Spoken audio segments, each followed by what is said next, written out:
¿Qué tal, hermanos? Buenos días. Espero que ahora sí me contestaron si están despiertos. Pero bueno, gracias a Dios por la oportunidad que Él nos da de poder estar una vez más aquí en su casa para buscarle, para poder escuchar también de su palabra, de su voz. Y pues bueno, vamos a comenzar en esta mañana. Mis hermanos, recuerden que estamos estudiando la primera carta a los Corintios y vamos ahí a 1 Corintios 7, versículos del 8 hasta el 16, por favor. 1 Corintios 7, versículos del 8 al 16, y lo vamos a leer de manera alternada. Cuando lo tenga se pone de pie, y yo voy a empezar con el versículo 8, y ustedes continúan, y nos unimos en el 16, por favor.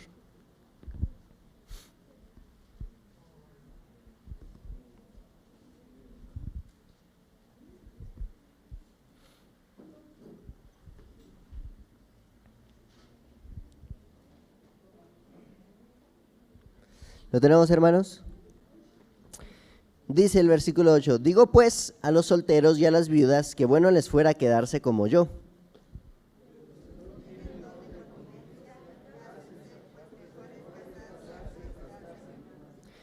Pero a los que están unidos en matrimonio mando no yo, sino el Señor, que la mujer no se separe del marido.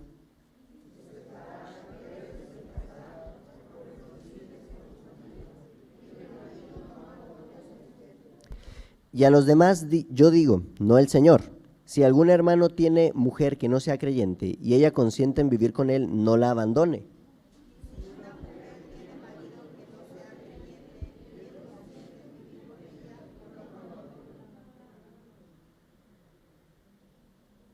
Ya me perdí, hermano. Ah, sí, aquí está. Perdón. Porque el marido incrédulo es santificado en la mujer y la mujer incrédula en el marido, pues de otra manera vuestros hijos serían inmundos, mientras que ahora son santos.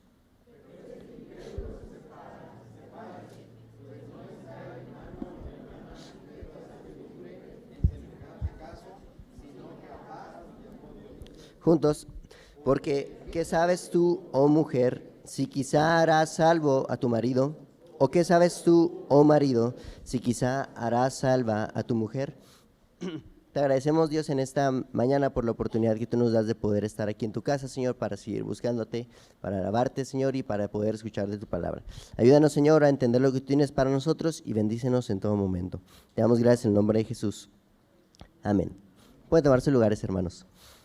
Alguna vez escuché una frase que mencionaba un hermano de allá bueno, no sé si era frase de él, pero él la mencionaba muchas veces, y bueno, es de un hermano de allá del Instituto Misionero en el que estuve estudiando en Chihuahua, y él decía, no eres salvo de, eres salvo para.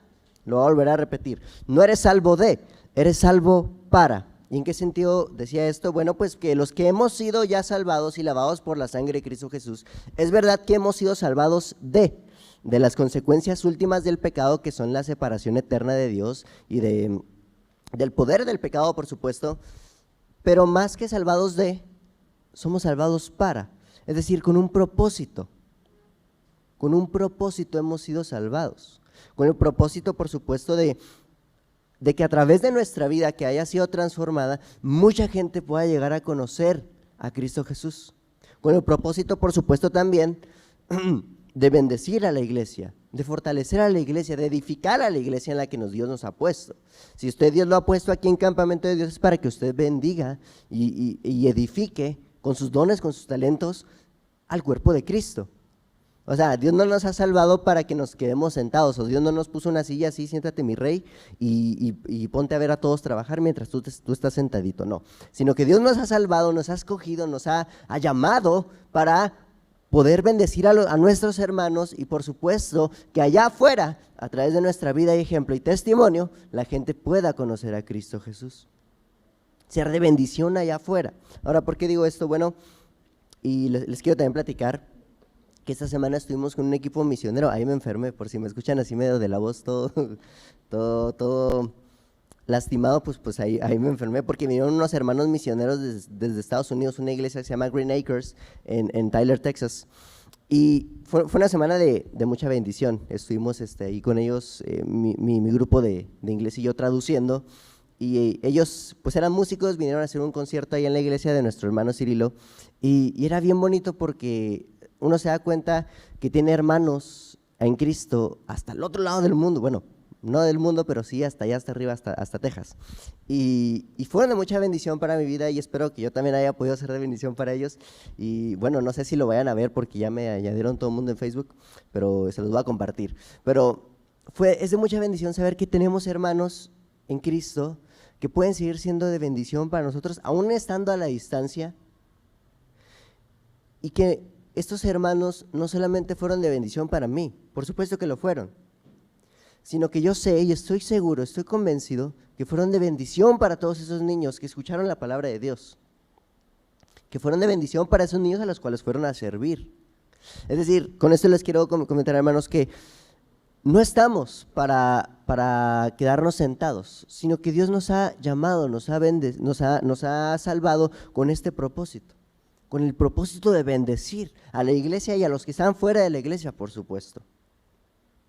Como lo saben, hermanos, hemos estado estudiando esta primera carta a los Corintios y en esta sección Pablo se va a encargar de contestar algunas preguntas que los corintios tenían. Todo el capítulo 7 se encarga de eso, de contestar preguntas que los corintios tenían y que Pablo pues les iba a responder.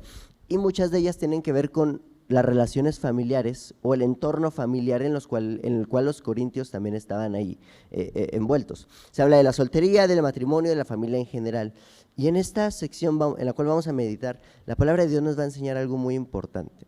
Como les he estado diciendo, no hemos sido salvados solamente de, sino también para. Y el tema de esta mañana es: bendice a tu familia. Usted y yo hemos sido puestos en una familia. Dios nos ha dado a los que están casados un cónyuge. Gracias, hermano. Nos ha dado a los que tienen hijos, les ha dado, perdón, no lo vaya a tirar ahorita, pero bueno, nos ha dado más familia, nos ha dado padres, nos ha dado hermanos, a los que tienen hermanos, y nos ha puesto para bendecir a esa familia. Y por supuesto que, bueno, creo que todos los que estamos aquí tenemos familia que aún no conoce al Señor. Y el propósito de eso, de que Dios nos haya puesto en esa familia, es para que también a través de nuestro ejemplo, de nuestra vida, la gente de nuestra familia pueda llegar a conocer a Cristo Jesús. La gente que no lo conoce, por supuesto, pero ha sido puesto en esa familia con ese propósito. Dios te ha dado esa familia con ese propósito, por esa razón, para que tú bendigas a tu familia con lo que tú eres. Y en estos tiempos más que nunca la familia es algo que debemos de cuidar, de atesorar y de guardar. Y qué mejor si nosotros podemos ser de bendición en nuestra familia y podemos ser usados por Dios para poder edificar a nuestra familia, ser de bendición para ellos, ser usados por Dios para que Dios alcance a aquellos miembros de nuestra familia que aún no lo conocen a Él. Es necesario que la iglesia comience a ver entonces intencionalmente más por la familia, cuidar de ella, velar por ella. Por esa razón la palabra de Dios el día de hoy nos trae al menos algunas 3 maneras en las que podemos ser de bendición para nuestras familias. Y dice en los versículos 7 al 8, y síganme con su vista, 8 al 9, perdón. Dice: digo pues a los solteros y a las viudas, que bueno les fuera quedarse como yo, pero si no tienen don de continencia, cásense, pues es mejor casarse que estarse quemando. Ahora, hermanos, como le estaba comentando, el apóstol aquí se va a encargar de contestar algunas preguntas que los corintios tenían. O sea, eran dudas que ellos tenían, y comienza hablando a las viudas y a los solteros. No exactamente a la familia como tal, pero sí le está diciendo, bueno, los solteros y las viudas es mejor que se queden así como yo, dice Pablo, solteros. ¿Para qué? Para que ellos puedan servir al Señor, en su soltería, que puedan servir al Señor. Pero esta era la condición con la que ellos debían de quedarse solteros, que puedan servir al Señor, no nomás quedarse soltero porque, ay, quiero viajar y quiero hacer esto, quiero hacer lo otro, sino con la intención de servir al Señor. Que era bueno, si ellos decidían hacer eso, quedarse ya solteros, bueno, que fuera para servir al Señor, que fuera para dedicarse a Él completamente. Y de hecho, solamente aquellos que tuvieran el don de continencia eran los que podían hacer eso. Los que no tenían ese don, pues por supuesto que no, ¿verdad? Porque Pablo le dice, es mejor que se casen a que se estén quemando. Es mejor que se casen a que anden ahí metiéndose en problemas que pueden evitar fácilmente. Ahora, lo que Pablo está diciendo, si ustedes quieren quedarse solteros, es para que sirvan al Señor. Lo vimos la semana pasada también con el pastor Jorge. Es para que sirvan al Señor. Los que tienen el don de continencia. Si usted no lo tiene, pues es mejor que se case, para evitar andarse quemando. Entonces, ya sea que decida usted o no formar una familia, eso es particularmente a los solteros, que sea en primer lugar para agradar a Dios, bendecir a tu familia que vayas a formar para agradar y servir a Dios. Agradando y sirviendo a Dios es la primera manera en la que podemos bendecir a nuestra familia. Que sea para servirle únicamente a Él y dedicarse completamente a Él. También si decides no hacerlo y consideras que tienes el don de continencia, pues también que sea para lo mismo, para agradar y servir al Señor. Ahora, la intención de Pablo aquí en este pasaje no es decir que el matrimonio es algo menos espiritual o que estar casado es sinónimo de menos santidad, por decirlo de alguna manera. Pero tampoco quiere decir que estar soltero es menos espiritual y es menos santo. ¿Sí me explico? Lo que Pablo está diciendo es, sea lo que hagas, quedarte soltero, tener una familia, que sea, bendice a esta familia que vayas a formar, o si no la formas está bien también, pero que sea agradando y sirviendo al Señor, que sea para dedicarte a Él. Ahora, ¿por qué digo esto? Porque si uno en realidad no tiene el don de continencia y se está quemando, pues es mucho mejor que se case. Ahora, la expresión esta de estarse quemando, Pablo no está diciendo así como que si sientas poquito calor, sino que en realidad la verdadera intención del apóstol es que cuando uno está ardiendo en llamas, que es una pasión tan incontrolable que es mejor que salgas de ahí, que es mejor que te cases. Entonces, si es así en ti, está bien, no quiere decir que eso esté mal. Lo que el consejo de Pablo es, ok, cásate y forma una familia. Ahora, otro punto importante, el matrimonio no resuelve el asunto de la tentación sexual. El matrimonio no es una cura para las pasiones y los deseos, porque estando casado uno todavía puede engañar a su esposa, uno todavía puede ver pornografía. No resuelve esas cosas.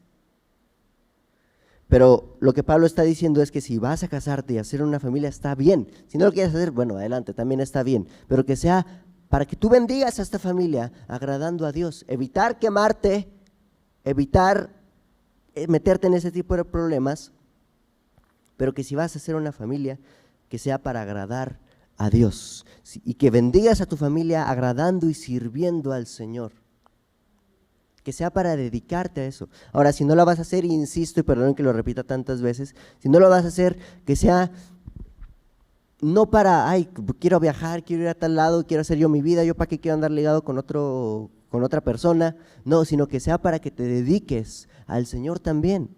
Por supuesto que está bien, adelante si es así. Si tienes el don de continencia, si no lo tienes, cásate mejor. Es mejor eso a que te andes quemando. Entonces, en primer lugar, bendice a tu familia agradando y sirviendo a Dios. Que una familia que sirve a Dios, una familia que es una familia que agrada al Señor. Y por supuesto que es de bendición para todos los demás miembros de su familia, porque los demás miembros van a ver cómo usted está sirviendo al Señor, cómo usted se dedica, cómo usted lo ama, lo busca, está ahí para agradarlo a Él.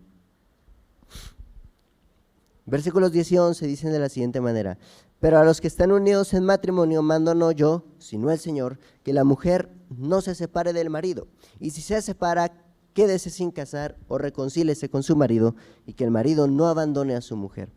Ahora, el consejo o la cláusula, por decirlo de alguna manera, que Dios ha puesto para el matrimonio es: lo que Dios unió, que dice, no lo separe el hombre. Lo que Dios unió, no lo separe el hombre.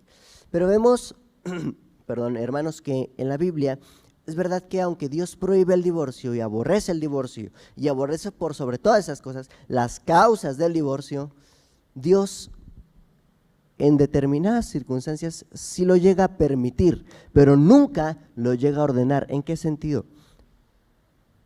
Mateo capítulo 19 del 8 al 9, si lo quieren buscar.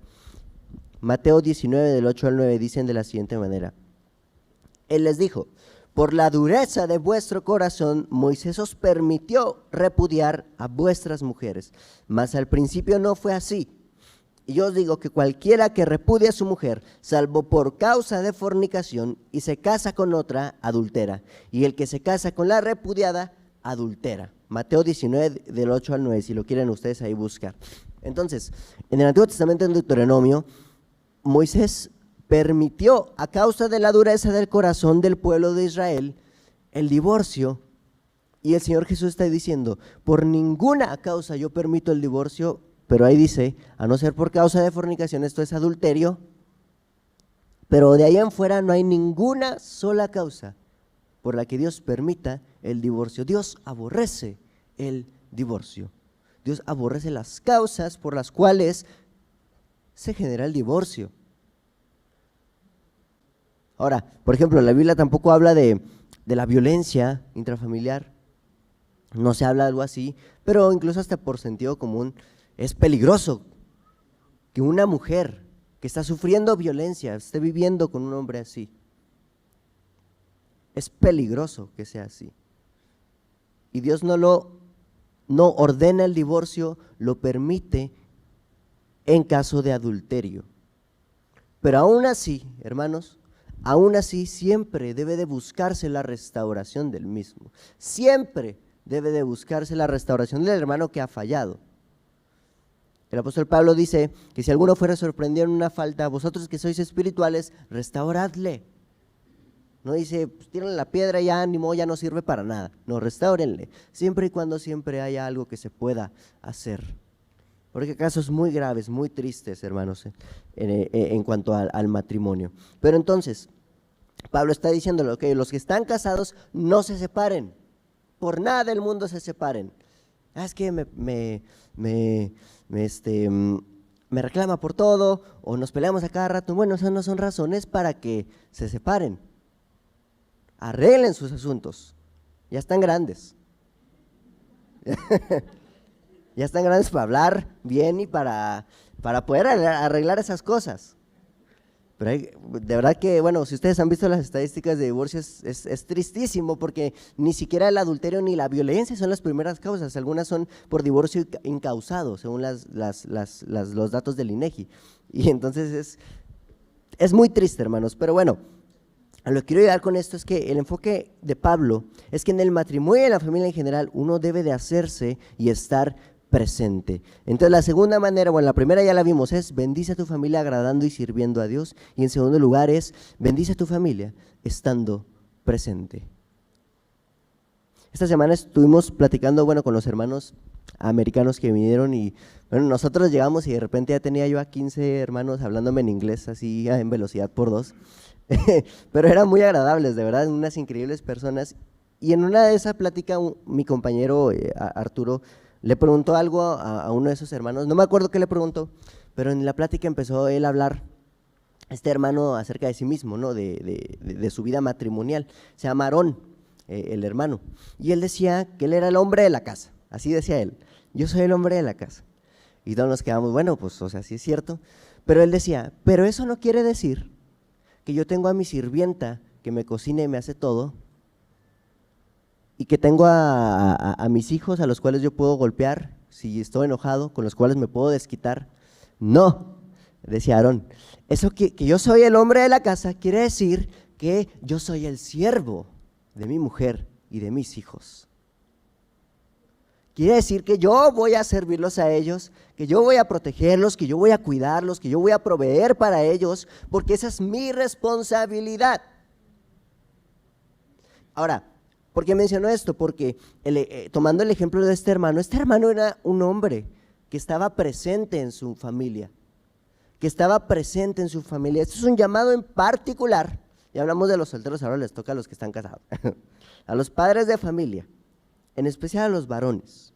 Mis hermanos, Dios aborrece el divorcio y la división de la familia, porque saben una cosa, uno piensa que, bueno, algunos pueden llegar a pensar que, pues con que yo esté en mi casa y no me divorcie, se acabó. Con que yo les dé dinero, se acabó. Hasta ahí cumplí yo. Pero no es así. No debe de ser así. Digo que es un llamado especial para los hombres porque el varón, dice Pablo, es la cabeza de la mujer y la cabeza del varón es Cristo. Pero a quien Dios le ha entregado el liderazgo en el hogar es al varón. Ahora, por ejemplo, hay mujeres que tristemente han sido abandonadas por los varones y tienen que cargar también con esa responsabilidad. Y es triste. Pero ahora, un varón puede llegar a pensar, insisto, bueno, yo doy dinero, yo estoy ahí, llego y a mi casa estoy presente, pero no es suficiente con eso, mis hermanos. Usted necesita estar, sí, físicamente presente, pero también, por supuesto, económicamente presente, pero sobre todo espiritual y también emocionalmente presente para su familia, para sus hijos, para su esposa. Necesita estar presente, porque bueno, usted puede poner, bueno, es que no me he divorciado, pero acuérdese que Dios espera que usted esté presente en todo sentido. Puede estar presente en tu casa, puede estar ahí, proveer, sí, por supuesto, y aún así engañar a tu esposa, y aún así abusar de tus hijos, pero estás presente ¿o no? Tú crees que sí, pero la verdad es que es necesario que estén presentes. Pablo dice que los que están casados no se separen, dice, y si se separa, quédese sin casar o reconcíliese con su marido, dice a la esposa, y que el marido no abandone a su mujer. Por nada del mundo es permitido y es agradable delante de Dios que el marido abandone a la mujer. También es un llamado a los que no se han casado, a los solteros, varones especialmente. Dice, el marido no abandone a su mujer.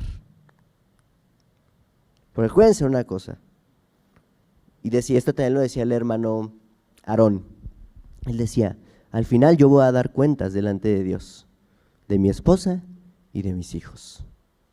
¿Qué hice con eso? Yo voy a dar cuentas delante de Dios.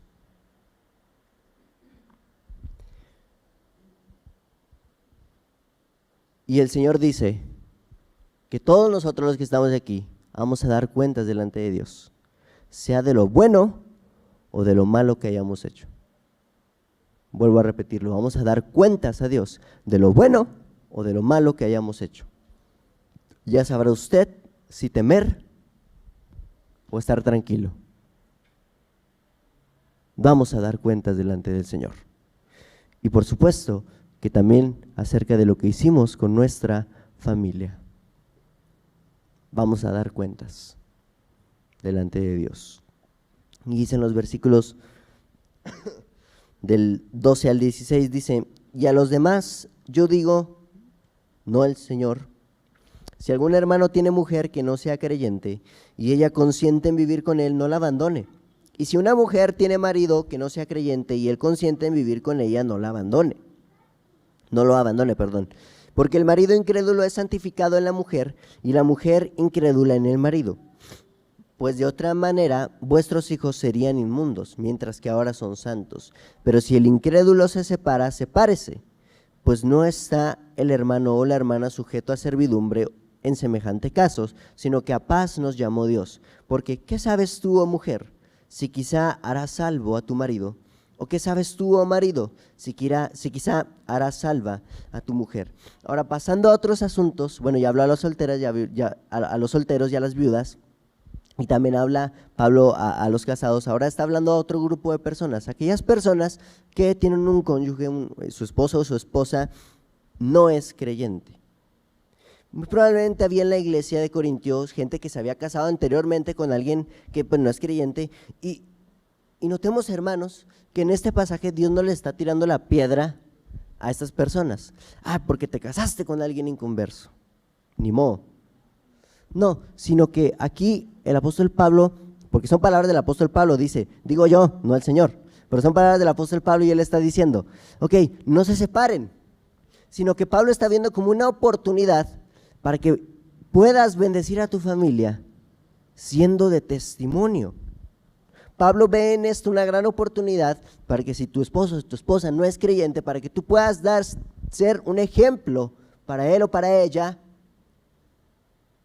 y que a través de tu ejemplo puedas alcanzarlo para el Señor.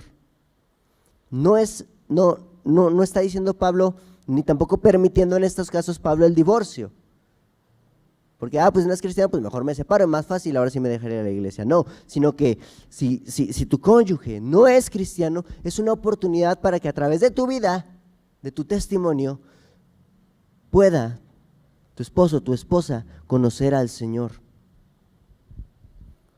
Es una oportunidad para testificar. En tercer lugar, mis hermanos, la tercera manera de bendecir a tu familia es siendo de testimonio para ellos, siendo de testimonio para ellos. He conocido varios hermanos que se han casado con personas inconversas y obviamente que esto a la larga tiene consecuencias, obviamente que sí tiene consecuencias, y no les puedo decir yo que esto no es así. Hay hermanos que se arrepienten mucho de haber tomado esa decisión y les cuesta, es como una carga que ellos traen. Y es verdad, es entendible que se sientan de esa manera. Esto acarrea consecuencias a la vida del creyente, el casarse con alguien que no es cristiano. Puede llegar incluso a ser un obstáculo para tu fe. ¿Puede llegar a serlo? Sí, puede llegar a serlo. Ahora, yo no digo esto para evidenciar o para poner una carga todavía más pesada a los hermanos que se encuentran en esa situación. Lo que digo es dos cosas. Una, a los solteros, para que entiendan que así como cualquier otro pecado, la relación de yugo desigual no es cualquier cosa. No es cualquier cosa, sí tiene consecuencias. Sí tiene consecuencias y las vas a cargar si te casas con esa persona. Pablo dice más atrás que ninguna relación debe de haber entre la luz y las tinieblas. No está ligado Cristo con Belcebú. Entonces tampoco debes tú ligarte con alguien que no comparte tu misma fe. No debe ser así. Pero ahora, si ya estás en esa situación, ¿qué pasa aquí? Que esto es lejos de ser un juicio como que ya animó, ya te amolaste y te vamos a aventar que te caiga un rayo del cielo por haber hecho eso. No, porque Dios nos sigue amando a pesar de eso, pero esto es una oportunidad para que su matrimonio, usted como esposo o esposa de alguien que no es cristiano, es una oportunidad para que a través de su testimonio, de su vida, usted pueda alcanzar a su cónyuge. ¿No es esa su oración? ¿No es esa su oración? Ahora bien, para dar testimonio es necesario que llevemos, por supuesto, una vida de buen testimonio. O sea, no puedo yo querer predicar acerca de Cristo y vivir totalmente contrario a lo que Cristo fue. Por tanto, si usted, como marido, tiene una mujer que es inconversa, ámela como Cristo amó a la iglesia. Tome su rol, el rol que Dios le ha dado como esposo. Viva una vida íntegra, transparente delante de ella, para que ella pueda verla no a usted, sino a Cristo en usted. Ahora, mujer, si usted tiene un marido que no es creyente, no se separe, sino que cumpla su rol, sujétese a él, respételo, cumpla su rol como esposa, viva una vida también de transparencia, de integridad delante de él, para que él pueda verla no a usted, sino a Cristo en usted. Ahora, sobre esto, Pedro escribe en 1 de Pedro 3, versículo 1 y también el 7. 1 de Pedro 3, versículo 1 y 7, dice: asimismo vosotras, mujeres, estad sujetas a vuestros maridos, para que también los que no creen a la palabra sean ganados sin palabra por la conducta de sus esposas. El 7, vosotros maridos, igualmente, vivid con ella sabiamente, dando honor a la mujer como a vaso frágil y como a coherederas de la gracia de la vida, para que vuestras oraciones no tengan estorbo. Dice, voy a volver a leer el versículo 1, dice: asimismo vosotras mujeres, estad sujetas a vuestros maridos, para que también los que no creen a la palabra sean ganados sin palabra por la conducta de sus esposas. Y por supuesto es también para los maridos, que por su conducta pueda ganar a su cónyuge para el Señor.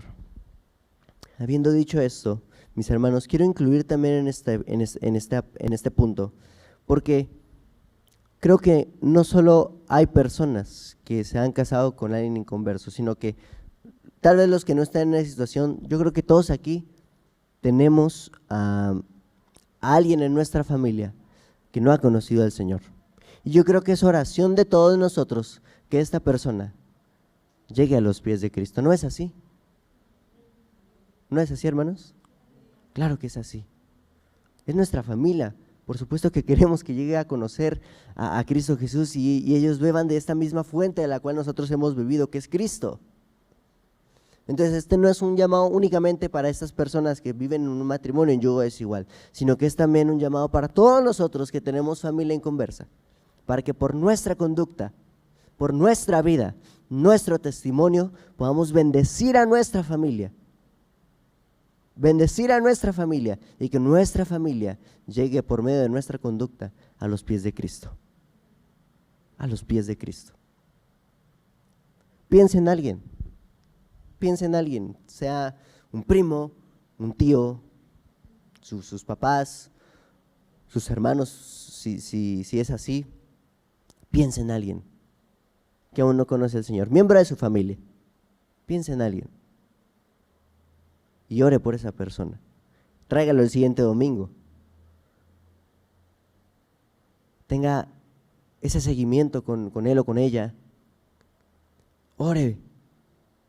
Compártele el evangelio y sobre todo que por medio de su conducta, de su testimonio y de su vida íntegra, transparente, honesta, recta delante de Dios, que ellos puedan verlo no a usted, sino que puedan ver a Cristo en usted. Que puedan nuestros familiares ver a Cristo. Entonces la tercera manera, mis hermanos, es bendice a tu familia siendo de testimonio. Mis hermanos, Dios nos ha dado el hermoso regalo a todos nosotros de tener una familia. Yo tengo a mi familia lejos, allá están hasta el otro lado del país. Pero también tengo una familia aquí, son ustedes, por supuesto. Pero bueno, Dios nos ha dado a todos esa gracia de tener una familia, tener hermanos, tener a nuestros padres, si es que los de algunos siguen vivos o si ya han fallecido, pero Dios nos ha dado familia. Dios le ha dado a algunos ya el privilegio de tener hijos, nietos incluso, y Dios nos ha dado esta familia, insisto, con el propósito de que seamos de bendición para ellos, de que podamos a través de nuestra vida bendecirlos, edificarlos y que puedan, los que no conocen a Cristo, que puedan conocerlo a Él a través de nosotros. Nos ha dado esta familia en esta sociedad en determinado tiempo y Él lo ha hecho con este propósito, que nuestra vida pueda generar ese impacto en la vida de todos y cada uno de los miembros de nuestra familia. Que cuando nos vean, ellos puedan reconocer que en nosotros vive y habita alguien distinto. O que puedan ver que en nosotros ha habido un cambio radical en nuestra vida. Y ese cambio, ese que vive en nosotros, es Cristo Jesús. Y ese que nos ha cambiado es Cristo Jesús. Ese que nos ha lavado con su sangre es Cristo Jesús. Permita usted que Cristo Jesús se haga visible en su vida, por su conducta, por su testimonio, por la manera en la que habla, la manera en la que vive, la manera en la que se dirige en su trabajo, en su escuela, en su casa. Permita que Cristo se haga visible en usted y que la gente pueda no verlo a usted, sino ver a Cristo. Que vean y digan, hay algo distinto en tal o cual persona, hay algo distinto en él, hay algo distinto en ella. Y yo quiero eso. Que esa sea su oración, mis hermanos. Recordando entonces las maneras en las que podemos ser de bendición a nuestras familias, que en primer lugar es agradando y sirviendo a Dios, en segundo lugar estando presentes y en tercer lugar siendo de testimonio para ellos. Bendiga usted con su vida a su familia. Vamos a orar. Te damos gracias, Dios, en esta tarde porque tú has sido bueno con todos nosotros, Señor, has sido fiel y misericordioso y nos has dado esa bendición de tener una familia, Señor, nos has dado la gracia de poder tener gente de nuestra familia, tal vez cerca, sean lejos, pero nos has dado una familia a todos nosotros, Señor.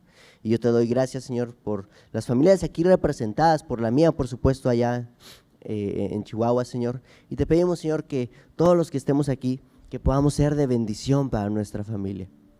Mira, Señor, que tú nos has salvado con este propósito, que podamos edificar, sí, a la iglesia, pero también que podamos bendecir, testificar a los que están allá afuera, Señor. Perdónanos, Señor, si en algún momento te hemos fallado y al contrario, no hemos sido de testimonio ni de bendición, sino que hemos herido y lastimado a nuestras familias. Tú conoces a todas las familias aquí, Señor. Conoces, por supuesto que en todas hay problemas, pero tú los conoces perfectamente.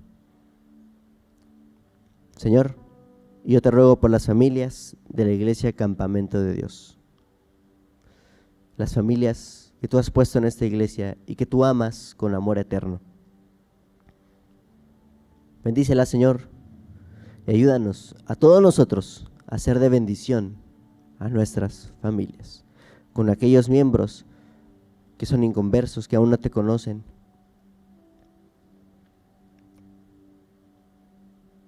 Ayúdanos, Señor, a cuidar a nuestras familias. Hoy más que nunca necesitamos cuidar de ellas. Y ayúdanos a nosotros a ser esos agentes que traigan cuidado, protección, guianza, luz y vida a nuestras familias. Te doy gracias por todo lo que tú estás haciendo en las familias de la Iglesia Campamento de Dios. Lo que tú has hecho, lo que estás haciendo y lo que sabemos que seguirás haciendo en todas y cada una de ellas. Te agradecemos, Señor, en el nombre de Jesús. Amén. Dios les bendiga, hermanos.